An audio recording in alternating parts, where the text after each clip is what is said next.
The weapon was still warm. Arch-Liaison Vethara noticed it the moment she stepped into the human delegation chamber, a faint heat radiating from the long table where the disarmament documents had been signed 20 minutes earlier. She pressed 2 fingers against the polished surface. Still warm. Not from lamps, not from the ventilation system she had already catalogued. From hands.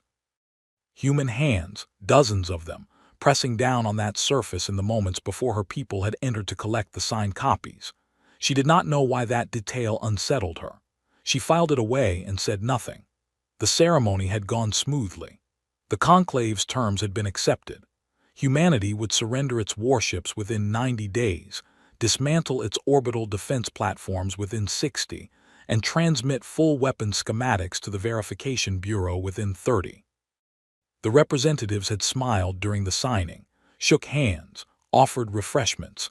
They had been entirely, unnervingly calm. The Galactic Conclave had not expected resistance. Why would they? The math was simple, and civilizations operating at the Conclave's tier of development tended to trust their math absolutely. Humanity controlled 11 star systems. The Conclave represented 412. Humanity's combined fleet tonnage was roughly 0.3% of the Conclave's active naval strength. Their most advanced weapon, a fusion lance platform deployed around their homeworld, had been rendered effectively obsolete by Conclave countermeasure technology 6 years before the ultimatum was ever issued. When the ultimatum arrived, the wording had been deliberately courteous. The Conclave's senior diplomatic architect, a Velhari elder named Sorvan Death, had spent considerable effort making it sound like an invitation rather than a demand. He was proud of that. He had told his subordinates that civilizations accepted disarmament more gracefully when they were allowed to believe it was their own idea. The humans had requested 48 hours to deliberate. They had come back in 31. Sorvan Death had considered that a good sign. Fast agreement meant low resistance. Low resistance meant smooth integration. He had noted in his official record that humanity was cooperating at a rate 12% above projected model outcomes, and he had flagged humanity's file for potential early reclassification from managed species to transitional member. He had not yet updated that file. Something kept stopping him, though he could not have said precisely what. The first mystery was this. Of all the humans present at the signing, not one had argued. They had read every clause. They had asked questions, intelligent, specific questions about verification timelines, inspection protocols, the process for filing appeals. But they had not argued against the terms themselves. Not once. In Sorvan Death's considerable experience, civilizations facing disarmament always argued. Even civilizations that intended to comply argued, because arguing was how they preserved dignity. It was nearly universal behavior across dozens of integrated species. Humans had not argued. They had only asked questions about process. The second thing no one could explain was the silence from the human military command. In the 72 hours following the signing, the Conclave's monitoring array expected to detect the standard behavioral signatures, encrypted fleet communications, emergency command sessions, possibly some minor repositioning of warships under the pretext of routine patrol adjustment. Every species did this. It was not considered a violation. It was considered expected, even rational, the natural reflex of a military apparatus that had just been told to prepare for its own dissolution. Human military channels went quiet, not the quiet of reduced traffic, the complete quiet of channels that had been deliberately deactivated. Vethara flagged this to Sorvan Death. He reviewed her report, compared it to the monitoring data, and told her she was probably measuring baseline incorrectly. "They've gone dark before," he said. "It's a posturing behavior. They'll come back online within a week, probably with some demonstration designed to show us they're still capable of." "They haven't gone dark," Vethara said. "Their civilian networks are fully active. Commerce, communication, cultural transmission, all nominal.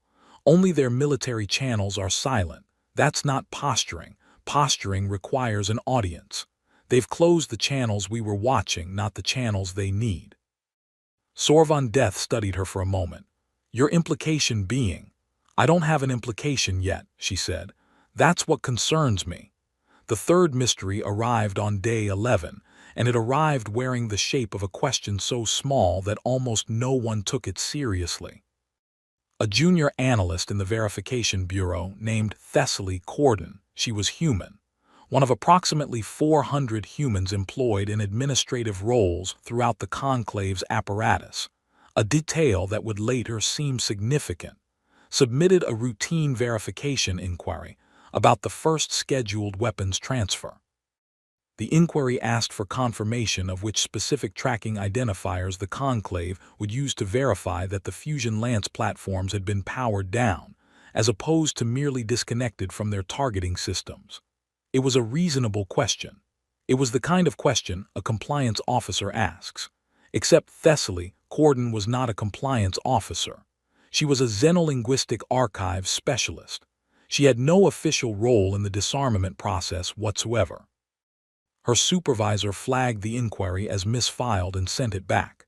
She resubmitted it 3 days later through a different channel, this time attributed to a verification task force that, when cross-checked, turned out to have been dissolved 8 months prior. The inquiry was flagged again, sent back again. Thessaly Corden submitted it a third time. Then she stopped coming to work.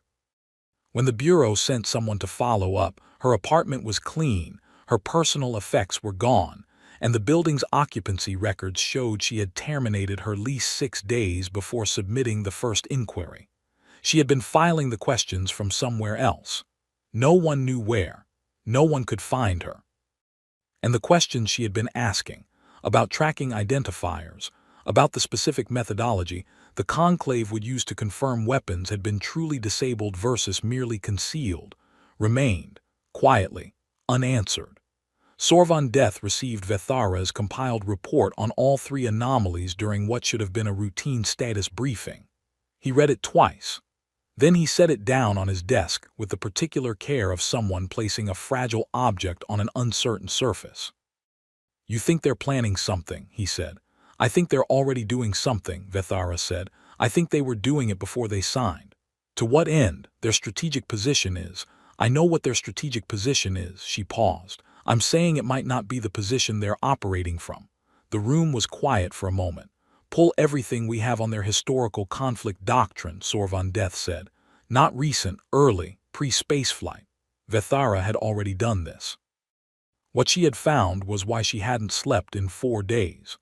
Human military history, examined at scale, contained a pattern that the Conclave's initial assessment had flagged as statistically interesting, and then filed without further analysis.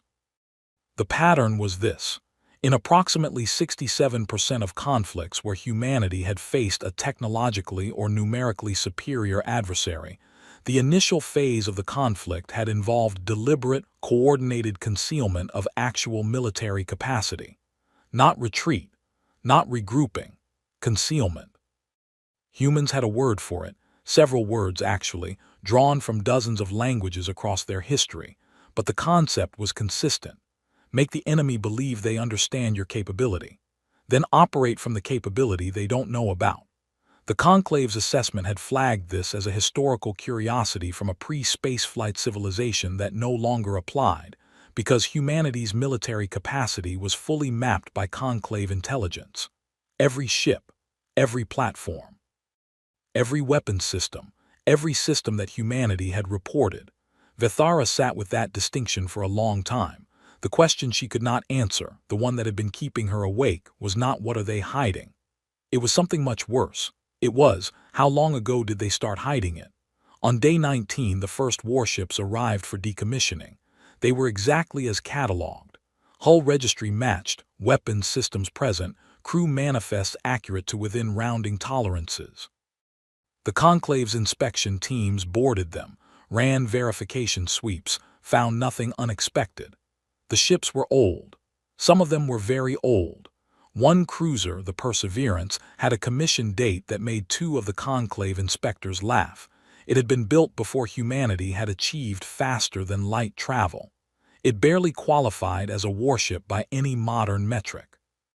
The inspection team lead, a Kalhari officer named Grass, sent his report back to the Bureau with a note that read, "These are not combat assets. These are museum pieces. Recommend expediting the symbolic gesture of accepting them and moving forward." Sorvan Death approved the recommendation. That evening, Vethara went back through the asset registries, not the ones submitted by humanity, but the Conclave's own surveillance records, assembled over the previous decade of monitoring. She was looking for the ships humanity hadn't sent, the ones that appeared in long-range sensor data in trade manifests, in the background of recorded communications, but had never been formally registered with the Bureau. She found 43 discrepancies, small ones, things that could each be individually explained as sensor error, misidentification, or data corruption. 43 of them. She was still building the spreadsheet when her terminal received an automated alert from the Conclave's Deep Space Monitoring Network. A sensor relay in the Kurath Expanse, a region of navigational difficulty roughly 30 light-years from human-controlled space, had just registered a power signature it couldn't classify. Then the relay went offline. Then 7 more relays went offline in a pattern that moved in a single direction. Then silence. "They're not disarming," Vethara said. She said it quietly, to an empty office, to no one in particular, because the person she needed to tell was 3 floors away, and she already knew what he was going to say. She was wrong about one thing. She thought she understood what was happening. She thought the humans were stalling, running out the clock while something repositioned, some hidden fleet moving through the Kurath Expanse toward a staging point, some last act of defiance before integration overwhelmed them. She did not yet understand that this was not a last act. She did not understand that the disarmament they had agreed to, signed, and begun executing was the plan. Sorvan Death received her in his office without ceremony. He looked at the relay data. He looked at the discrepancy report. He was quiet for a long time. "If this is what you think it is," he finally said, "then we have a problem." "What I think it is," Vethara said, "is that they're moving something. Something large and something that has been positioned carefully enough that we didn't notice it until it started moving, which means it was stationary for long enough to be invisible," Sorvan Death said. He understood immediately. How long? Based on the relay progression, she calculated. Minimum 4 years. The silence in the room was of a very specific quality. "They were planning this before we issued the ultimatum," Sorvan Death said. "Before," Vethara confirmed. He stood. He walked to the window. Outside, the Conclave's administrative center spread in every direction, a monument to 400 years of ordered galactic governance, of species integrated, managed, transitioned, improved. He had given his entire adult life to this institution and had never once doubted its fundamental logic. That order, applied with sufficient force and patience, was the only sustainable path through the galaxy's chaos. "What are they doing?" he asked. It was the first time in 23 years of diplomatic service that Sorvan Death had asked a question he genuinely did not have a working theory for. The answer, when it came sideways, as the most important answers tend to. It came through a translation archive. Specifically, through a file that Thessaly Corden had been quietly maintaining for 18 months before she disappeared, embedded in the routine backup logs of the Xenolinguistic Department, camouflaged as corrupted data packets that had never triggered any alert because they were, technically, exactly what they appeared to be. Background noise in a system full of background noise. A human analyst in the Bureau's own archival department found it. He reported it. When the first senior officer who reviewed the file understood what it contained, she transmitted it to Sorvan Death without explanation, flagged priority red, and then immediately requested reassignment to a position on the other side of Conclave space. He approved the transfer without asking why. He understood why after reading the file. Thessaly Corden had not been asking about tracking identifiers to help humanity stall or deceive. She had been asking because she needed to know, needed to document precisely and in detail, exactly what the Conclave could and could not verify, not to find gaps in verification. To confirm there were none. She had been building a legal record. The file contained 840 pages of communication logs, internal conclave memos, surveillance data, treaty language analysis, and historical precedent, assembled with the specific, obsessive thoroughness of someone building a case.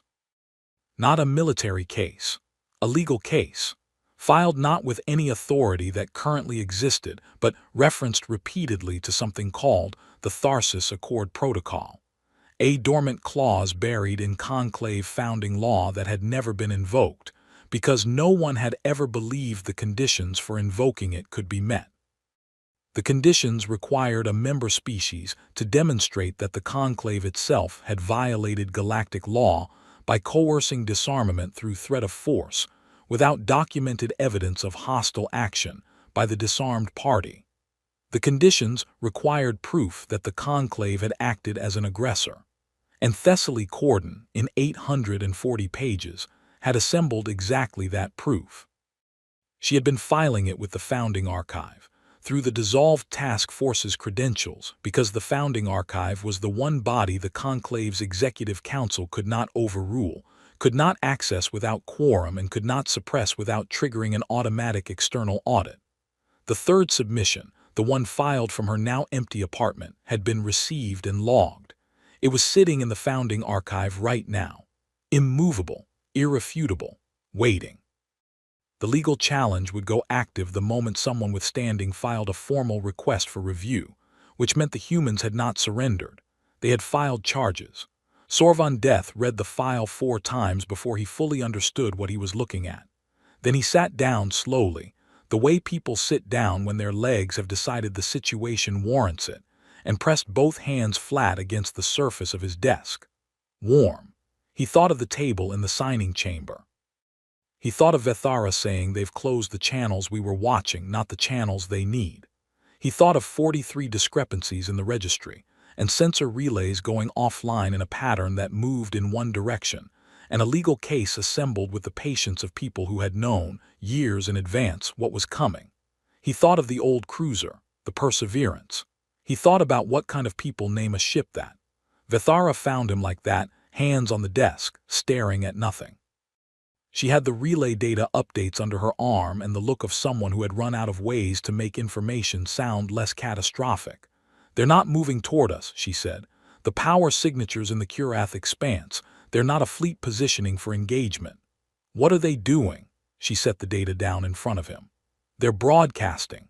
Sorvan Death looked at the signal analysis. The power signatures from the Curath expanse were transmission arrays. Dozens of them distributed across a vast arc of space, all activated in sequence, all pointing not at conclave space but at the outer reach, the contested fringe of the galaxy where a dozen smaller civilizations existed in various states of uneasy alliance with conclave governance. Broadcasting Thessaly Corden's archive, every page, every memo, every surveillance record the conclave had generated while monitoring humanity, now turned outward as evidence, transmitted to every civilization in the outer reach that had ever quietly wondered whether the conclave's integration process was quite as voluntary as it claimed. "How many have received it?" Sorvan Death asked. Vethara was quiet for a moment.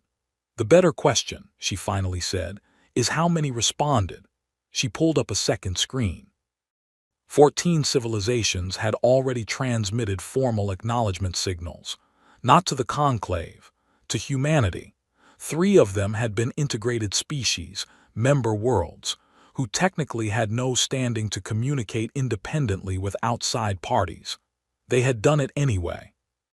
The conclave's legal framework contained no precedent for what happened when a species under disarmament simultaneously filed legal charges, provided evidence of institutional misconduct to 14 galactic parties, and did so using a communication infrastructure that the conclave hadn't known existed, from a location the conclave hadn't known was occupied. The galaxy had gone quiet because it was reading. In a small transit station at the edge of human space, the kind of place that appeared in no official registry, that had been described in supply manifests only as Maintenance Waypoint 7G for the last 6 years, a woman named Commander Dara Hollis Fenn sat across a folding table from a Kelhari logistics officer who had defected 11 months ago and whose name did not appear in any conclave record. His name was Areth. He was drinking something hot. He looked exhausted. "They're reading the archive," Dara said. She was looking at a tablet. She did not look surprised. "How long until the conclave moves to suppress it?" Areth asked. "They can't, that's the whole point." She set the tablet down. "The moment they try to block transmission of the archive, they confirm everything in it. The moment they do nothing, it spreads further. They have no good option." Areth was quiet. "Your people understood this from the beginning." "From before the beginning," she said. "We knew the ultimatum was coming 14 months before it arrived. We had people in the conclave's administrative offices, not intelligence assets, just employees. People doing their jobs, noticing things, understanding what those things meant. And you said nothing. You let it come." Dara met his eyes. "We needed them to issue the ultimatum. We needed them to be on record demanding our disarmament with no documented justification. We needed to sign the agreement while the archive was already in transit." She paused. "You can't file charges without a crime. We waited for them to commit one." Areth looked at her for a long time. He had lived among humans for 11 months. He had learned a great deal about them, and he had revised his understanding of them repeatedly, and he had believed several times that he finally understood what they were doing. "What did you give up?" he asked quietly. "The ships you sent to decommissioning, the 47 vessels in the first wave. Were any of them real assets?" Dara considered her answer. "The Perseverance was real.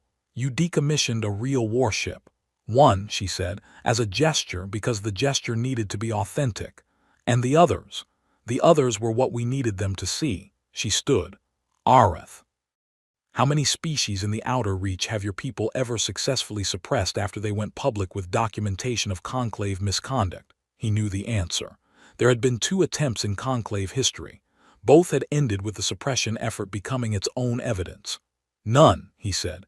"Then you understand why we're not worried about the next move." She picked up her tablet. "We're not fighting the conclave. We never were. You can't fight something that size and win." A pause. "You can make it look at itself." Sorvan Death understood this on day 26. He understood it at approximately 3 in the morning, in his office, surrounded by reports, with a cup of something cold sitting forgotten at his elbow. He understood it the way you understand something when you have been consciously avoiding understanding it for long enough that the avoidance itself becomes exhausting. Humanity had never planned to win a military conflict. They had planned to make one unnecessary. The disarmament, the compliance, the calm, the warm table, the ships delivered precisely as promised, had been the mechanism, not the concession. By complying visibly and completely, by creating a clean record of cooperation while simultaneously transmitting evidence of coercion to parties with independent standing, they had built a legal structure around the conclave that the conclave could not dismantle without making it worse. They had done it in plain sight. They had done it while smiling and offering refreshments. He pressed both hands against his desk again. The surface was room temperature. Of course it was. It had been hours since anyone else was here. He thought about what Vethara had said. "They've closed the channels we were watching." He thought about 43 ships. He thought about a junior archivist who had filed 3 identical inquiries from a location no one could find, who had terminated her lease before she started, who had vanished into the same careful infrastructure that had hidden communication arrays in a navigational hazard zone for 4 years. He thought about a civilization that had looked at the most powerful governing body in the known galaxy, done the math, and decided that the most dangerous thing they could deploy was a legal document. He thought they were never afraid of us. He thought they never needed to be. The formal review request arrived at the founding archive on day 29. It was filed by a coalition of 7 outer reach civilizations, 3 of them conclave member worlds. The filing cited the Tharsis Accord Protocol and referenced the archive by case number. The number Thessaly Corden had assigned it 18 months ago, long before the ultimatum, long before the signing, in a document that had been sitting in the founding archive the entire time, quiet and patient, waiting for someone to pull the thread. The conclave could not block the review, could not delay it, could not control its scope or appoint its adjudicators. The silence in the conclave's executive council chamber when the notification arrived lasted 11 minutes. No one spoke, not because they had nothing to say, because they were each privately performing the same calculation, tracking backwards through the timeline, looking for the moment they could have seen this coming, and finding only a signing ceremony with warm tables and calm faces and questions about process that they had heard as compliance and should have heard as archaeology. The humans had been digging up the conclave's legal foundations long before the conclave thought to look. Vithara requested a meeting with Sorvan Death on day 31. She sat across from him. The reports between them were largely irrelevant at this point, procedural documents, monitoring updates, adjustments to a situation that was already beyond adjustment. "They're going to win," she said. "Yes," he said, "not because they were stronger. No. Not because they were better equipped or better positioned or because they had something we didn't have. No," he said again. She was quiet for a moment. Outside, the conclave's administrative center was continuing, ships moving, commerce flowing, the vast institutional machinery turning over as it always had. But something in it felt different today. Something felt observed. "They're dangerous," she said, "because they looked at the rules and figured out which ones we wrote and which ones we couldn't break without destroying ourselves." Sorvan Death looked out the window. "There is a word in human strategic theory," he said, "an old one from their pre-spaceflight period, judo, a combat discipline built around using an adversary's own force against them." He paused. "I read about it 6 years ago when we were compiling their civilization assessment. I flagged it as historically interesting. And filed it without further analysis," Vithara said. "And filed it without further analysis," he agreed. Commander Dara Holly's Fen was not present for any of what followed. She was on a shuttle 17 hours into a transit toward a conclave medical facility, because Arith had finally told her what he'd noticed 3 weeks ago but hadn't known how to say. The reason she kept pausing mid-sentence, the reason her coordination in the left hand had been slightly off, was not exhaustion. She had known before he told her. She had known for months. She had scheduled the medical appointment and then kept moving the appointment because there was always one more thing, one more file to transmit, one more relay to bring online. The archive had needed to be finished first. It was finished now. She sat in the shuttle and looked out the window at nothing in particular and thought about the Perseverance, the real one, the old one, the ship that had been stripped of its weapons systems and handed over in plain sight as a gesture of cooperation. She had served on that ship for 2 years, early in her career, before she'd been pulled into the work that had consumed the last 8 years of her life. She had not known, when she served on it, that it would one day be the most visible piece of a plan she hadn't yet been recruited for. She thought about Thessaly Corden, wherever she was. She thought about Arith, who had given up his entire life to provide the internal documentation the archive needed to be credible. 12 years of conclave logistics records, quietly copied, carefully preserved. She thought about what they had all lost, and what they had all agreed, without ever directly saying it to each other, that loss was for. The Founding Archives Review Board published its preliminary findings on day 44. The conclave's disarmament ultimatum had been issued without the documentary evidence of hostile action required by galactic law. The coercion threshold had been met. The Tharsis Accord protocol's conditions had been satisfied. The disarmament agreement was legally void. The conclave was required to restore all surrendered assets, required to open its internal review process to external audit for the first time in its 400-year history, required to submit its integration protocols for independent assessment. The vote in the Founding Archive had been unanimous. 7 civilizations in the Outer Reach formally requested elevation to full independent status outside conclave oversight, citing the review's findings. 2 more filed similar requests within a week. The conclave's executive council spent 4 days in emergency session. They emerged with a statement acknowledging the review's authority and expressing commitment to the audit process, language that translated in practical terms to, "We have no remaining option that does not make this worse." Sorvon Death submitted his resignation on day 50. He submitted it quietly, without ceremony. He had been a diplomat for 23 years. He had negotiated treaties with 11 species, managed integration processes for 7, and written the framework document that had guided the Conclave's expansion policy for the past decade.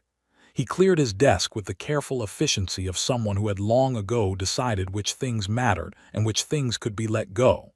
Before he left, he looked at the desk one final time. He pressed both hands flat against the surface. Room temperature. He had spent weeks thinking about that detail, the warm table, the signing ceremony, the thing he had noticed and Vethara had not mentioned. He had spent weeks constructing explanations for it, discarding them, rebuilding them. He had eventually stopped. Some details were not clues.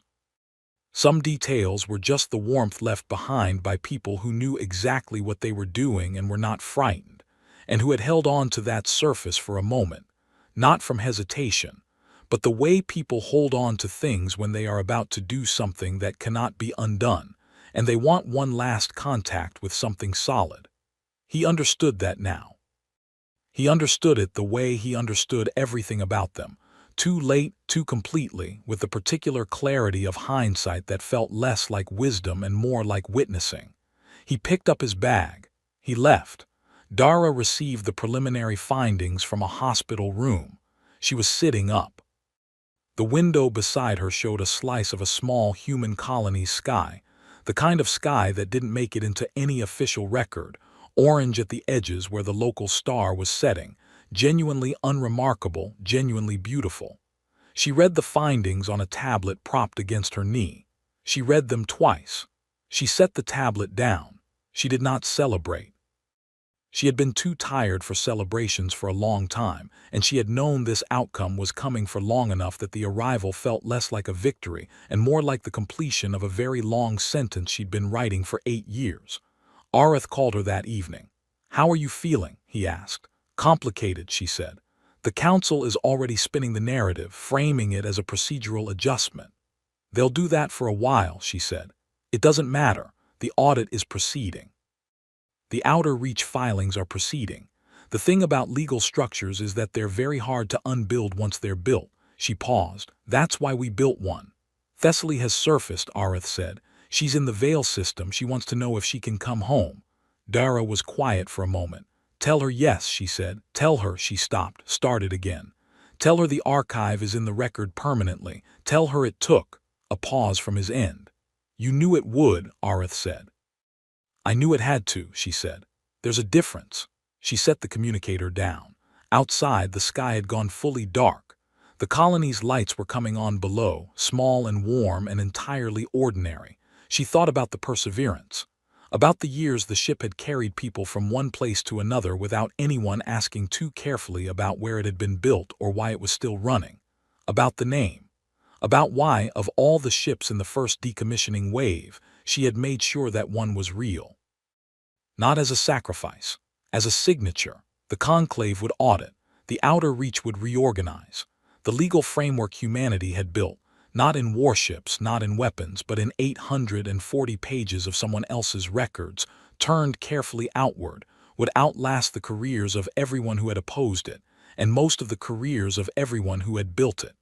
The galaxy had gone quiet when it read the archive. It would not go back to the noise it had been making before. Some things, once known, could not be unknown.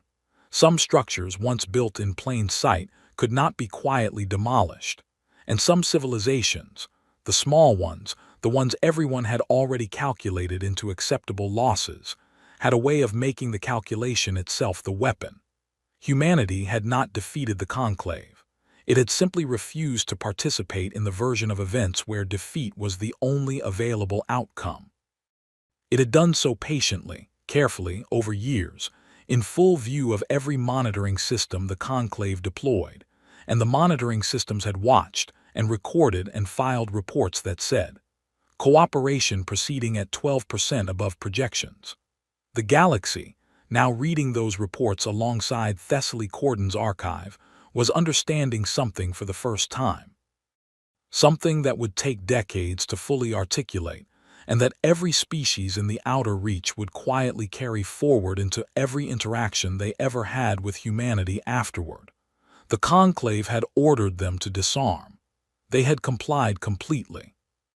And in complying, in placing their hands on that table, in signing every document with careful precision, in delivering their oldest ship with its ancient hull and its impossible name, they had built, from the act of surrender itself, something the conclave had no framework to fight.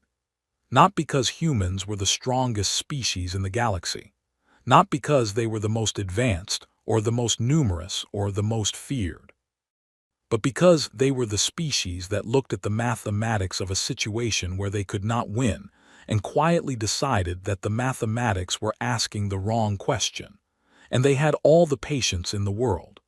They had been practicing patience for a very long time.